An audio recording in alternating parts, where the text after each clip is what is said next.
right, we are now joined by our race winner of tonight's SpeedyCash.com 250, Corey Heim. We will get right to questions. So if you have a question for Corey, please raise your hand and we will get a wireless microphone over to you. Let's go to Jerry. Jerry Jordan, Kick'emTires.net.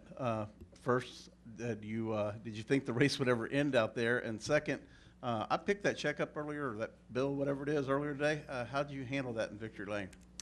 Yeah, to answer your first question, yeah, it was definitely tough. When that first caution came out after the long green flag run with 20-something odd to go, I kind of just knew from there. I mean, I knew that it was inevitably probably going to be a caution at some point, but just based on the way the race had gone, I kind of had a feeling that that caution was going to breed more cautions, and inevitably that's kind of what happened. So, yeah, obviously really proud of the result, but that, definitely was a nervous wreck there the last 10 laps. I feel like, you need at least 3 laps to get away from people here as the leader.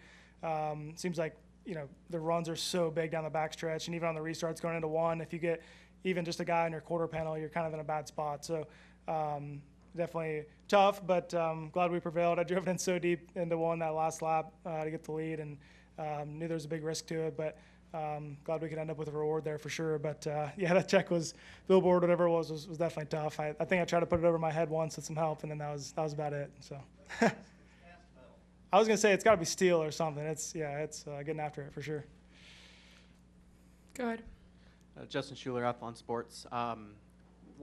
Two questions. One, coming to the white, did you know or sense that Hemrick had that run to pitch it to the inside at that last second going into one?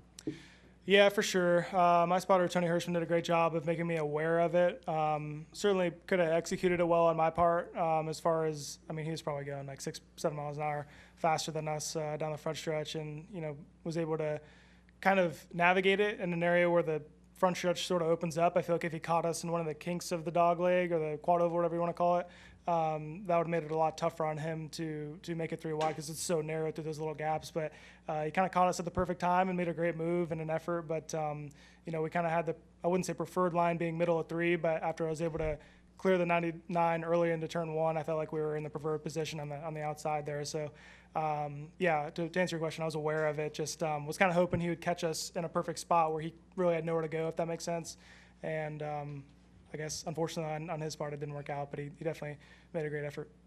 And then secondly, talking with Ben Rhodes after the race, he mentioned that he didn't like or felt like it was fair moves pushing him out of the groove or whatnot, out of some of the turns. Do you feel that way, or do you feel that your moves were justified to defend the race lead, racing him? I feel like he would have done the same thing as would have anyone coming to the white flag. I think that's a pretty crazy statement. Probably just him in the heat of the moment. But, yeah, come on, dude. Like, we're coming to the white flag of a race that everyone's trying to win, and you don't want me to push you out of the groove. Like, take a look in the mirror. You know what I mean? Do we have any other questions? We're going to go to Lee. Lee Spencer, Sirius XM NASCAR Radio and CatchFence.com. I've heard the PR releases and such, but can you talk about Foster Love and why it's important to you personally? How did you get involved with it? Why, what appealed about that charity to you? Yeah, it's mostly through Safe Flight.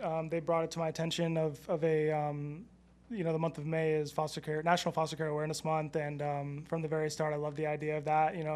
To be honest, I was very uneducated on just that side of reality, and I was able to actually go to Houston on the Monday after I raced the Coda Xfinity race, so from Austin to Houston, Texas, and I got to make one of the foster care homes more of a safe space for those kids growing up, and it was definitely a really humbling experience. So that was awesome. To just be able to educate yourself on reality, and kind of makes you realize how good you have it in some ways. So yeah, it was awesome. Those people at Foster Love were all here. This is a local area for them. I think they're out of Houston, if I'm not mistaken. So really cool to have them along. We had a lot of foster families actually along with us this weekend, and a lot of representatives of Foster Love and Safe Flight as well. So really cool for them to bring that along, and I've loved every minute of it, to be honest. Steven.